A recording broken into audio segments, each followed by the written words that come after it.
Hello और welcome students.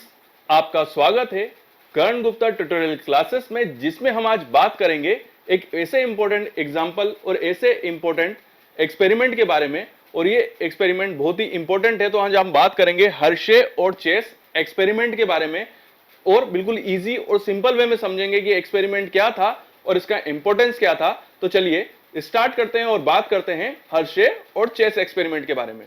तो समझते हैं कि हर्शे और चेस एक्सपेरिमेंट क्या है। बेसिकली हर्शे और चेस एक्सपेरिमेंट इसलिए करा गया था जिसमें यह साबित किया गया था कि हमारे अंदर जो जेनेटिक मटेरियल होता है वो होता है हमारा डीएनए। तो इसको साबित करने के लिए जो एक्सपेरिमेंट किया गया था वो एक्सपेरिमेंट था हर्शे और चेस एक्सपेरिमेंट।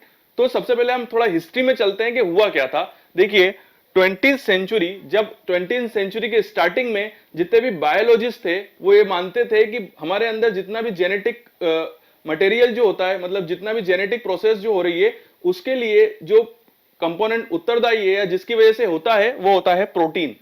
के 20वीं शताब्दी में काफी बायोलॉजिस्ट ये मानते थे कि हमारी बॉडी का जो जेनेटिक मटेरियल है, जिस वजह से जो रिप्लिकेशन होता है वो प्रोटीन की वजह से होता है। बट 1944 में एवरी और मैचेट 1944 में एवरी और मैचेट ने यह बोला कि शायद वर्ड यूज करा कि प्रोटीन नहीं, डीएनए ऐसा मटेरियल है जिस वजह से हमारी जो बॉडी है उसके अंदर जेनेटिक मटेरियल का रिप्लिकेशन होता है। मतलब जो रिप्लिकेशन होता है वो होता है डीएनए की वजह से, ना कि प्रोटीन की वजह से। ये एवरी और मैचेट्स ने 1944 में बोला, बट वो इसको साबित नहीं कर पाए। उन्होंने किसी भी टाइप का एक्सपेरिमेंट शो नहीं किया, इसी वजह से उन्होंने बस ये बात बोली बट इसको वो प्रूव नहीं कर पाए।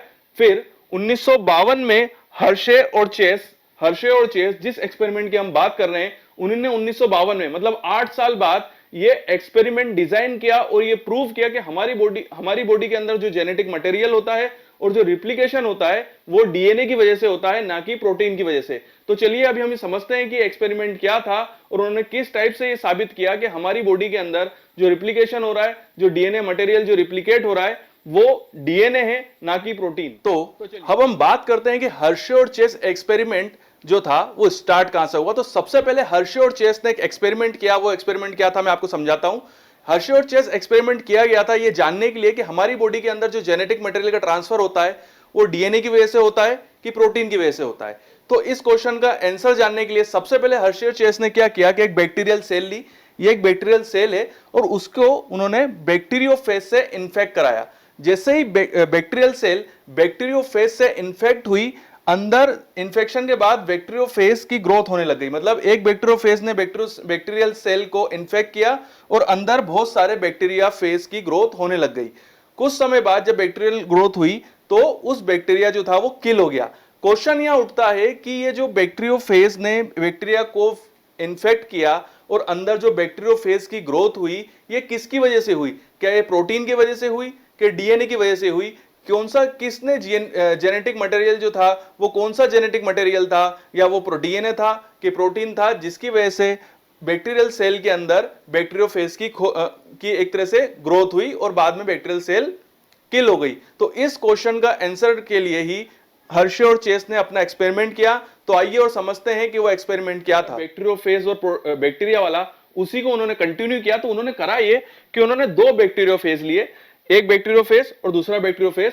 एक बैक्टीरियोफेज के अंदर उन्होंने ये करा कि उसके अंदर प्रेजेंट प्रोटीन को उन्होंने रेडियो लेबल्ड कर दिया। प्रोटीन को करा उन्होंने रेडियो लेबल्ड। तो रेडियो लेबल्ड किससे? S35 प्रोटीन्स को S35 रेडियो एक्टिव मॉलिक्यूल से उनको लेबल्ड कर दिया। और दूसरी बार और दूसरे कंपाउंड में मतलब दूसरे बैक्टीरियोफेज में जो डीएनए था उसको रेडियो लेबल्ड कर दिया P32 से। ठीक है, तो यहां पर आपके पास एक बैक्टीरियोफेज है जिसका जो प्रोटीन है वो रेडियो लेबल्ड है और एक बैक्टीरियोफेज है जिसका डीएनए रेडियो लेबल्ड है। तो एक बैक्टीरियोफेज, आपके पास अब दो बैक्टीरियोफेज हो गए। उन दोनों बैक्टीरियोफेज को उन्होंने फिर बैक्टीरिया से कनेक्ट करवाया और इन्फेक्ट करवाया। ये दोनों बैक्टीरियोफेज ने अलग अलग बैक्टीरिया को इन्फेक्ट करा, उसके अंदर इंटर हुए और रिप्लिकेट हुए और उस बैक्टीरिया को उन्होंने किल कर दिया।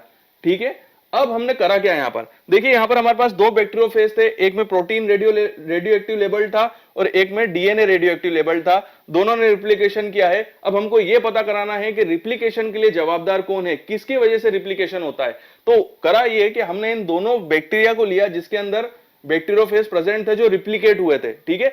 अब हमने क्या करा कि इन दोनों को सबसे पहले हमको क्या करना पड़ेगा कि पहले बैक्टीरियोफेज से अलग करवाना पड़ेगा। तो हमको सबसे पहले बैक्टीरियोफेज को अलग कराना पड़ेगा, क्योंकि हमको इनसे मतलब नहीं है, हमको इनसे मतलब है जो अंदर रिप्लिकेट हुए हैं। तो हमने इसको अलग करने के क्या किया कि इन दोनों बैक्टीरियोफेज और बैक्टीरिया को रखा ब्लेंडर के अंदर। ब्लेंडर कौन सा, जो मिक्सचर होता है, जो मिक्सचर मतलब जो मिक्सर हम घरों किचन के अंदर यूज करते हैं, बस वही मिक्सर है, वही ब्लेंडर है। तो उस ब्लेंडर को हमने यूज करा और उस ब्लेंडर को हमने जैसे ही घुमाया तो ये जो बैक्टीरियोफेज थे ये अलग हो गए।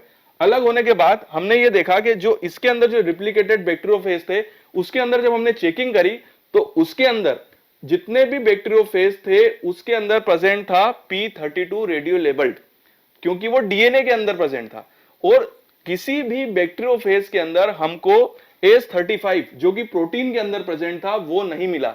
इसका मतलब है कि P32 जो कि डीएनए के अंदर प्रेजेंट था, तो डीएनए रेप्लिकेट हुआ और उसने P32 को के जो कैरेक्टर थे वो भी, क्योंकि वो रेडियो लेबल्ड था, तो रेडियो एक्टिविटी कंपाउंड जो P32 था वो रिप्लिकेट होके दूसरे बैक्टीरियोफेज के अंदर भी इंटर हो गया।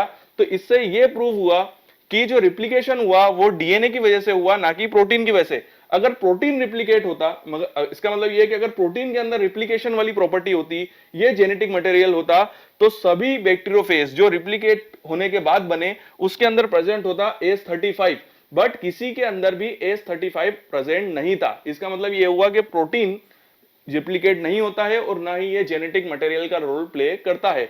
जेनेटिक मटेरियल और रिप्लिकेशन का रोल प्ले करता है डीएनए, इसीलिए P32 जो कि डीएनए के अंदर प्रेजेंट था वो दूसरे बैक्टीरियोफेज के अंदर भी पहुंच गया। तो इस वजह से हर्शे और चेस एक्सपेरिमेंट ने ये प्रूव करा कि जो रिप्लिकेशन होता है, जो डीएनए होता है, वो जो रिप्लिकेशन होता है और जो जेनेटिक मटेरियल होता है वो होता है डीएनए, और डीएनए की वजह से ही हमारे अंदर रिप्लिकेशन होता है और हमारे एक जगह से दूसरी जगह पे रिप्लिकेट होकर हमारे कैरेक्टर भी ट्रांसफर होते हैं बॉडी के।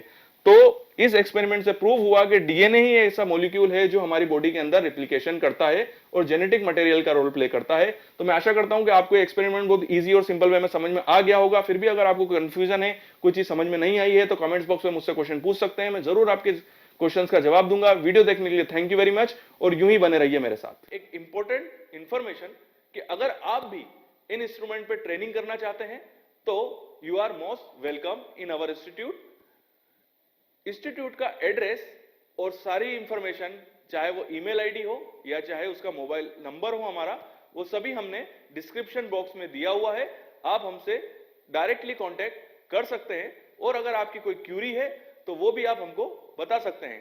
साथ ही साथ अगर आप कुछ ऐसे प्रोजेक्ट्स वर्क से जुड़े हुए हैं, कोई पीएचडी वर्क से जुड़े हुए हैं, या आप कोई ऐसे कोर्स से जुड़े हुए हैं जहां पर आपको इन इंस्ट्रूमेंट्स की रिक्वायरमेंट है, या आपके पास कुछ ऐसे सैंपल हैं जो इस पर्टिकुलर इंस्ट्रूमेंट्स पे ही रन हो सकते हैं बट वो आपके पास अवेलेबल नहीं है, तो हमारा इंस्टीट्यूट ऐसी कंसल्टेंसी सर्विस भी प्रोवाइड कराता है और उससे रिलेटेड इंफॉर्मेशन भी हमने हमारे लिंक बॉक्स के अंदर और डिस्क्रिप्शन बॉक्स के अंदर आपको प्रोवाइड कराई है। तो बने रहिए हमारे साथ और हमारा वीडियो देखते रहिए। साथ ही साथ हमारे चैनल को सब्सक्राइब करें और बेल आइकन को हिट करें। Thank you.